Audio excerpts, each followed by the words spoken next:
Hello everybody, and in this video I'm going to be showing you how to make a website with Python and Flask.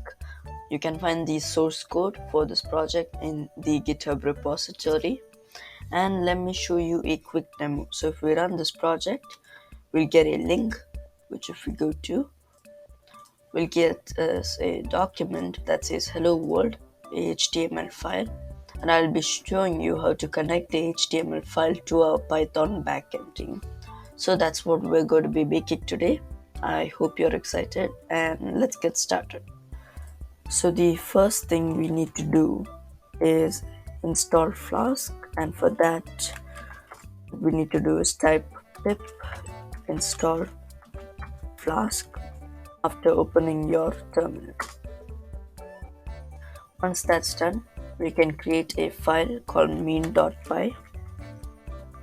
So from Flask, we need to import Flask, and we also need to import render template, which will allow us to render the HTML.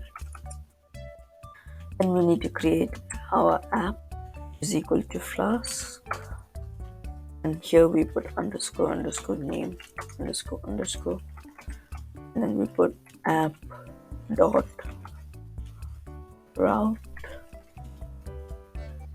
and here we put slash, which is the main route, so it's the home route.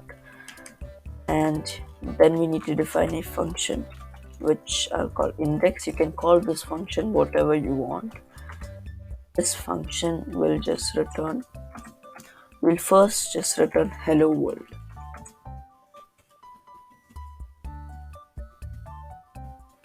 Now if we type app.run and we run the file,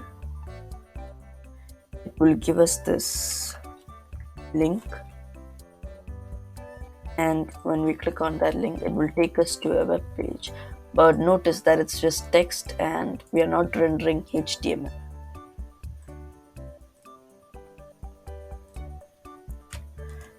Now to render HTML, the first thing we need to do is create a folder called templates in the root directory, and then inside that we'll create a file called index.html.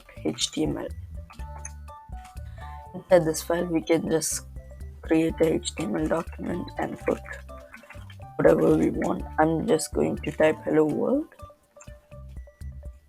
And now to connect this HTML document, instead of returning hello world, we'll just return render template, and then we'll call this function, and as a parameter we'll pass in index.html.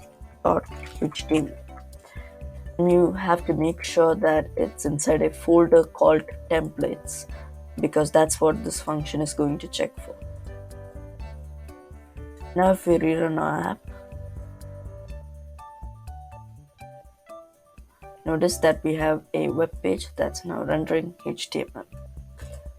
That's it for this video. Thank you for watching, and bye.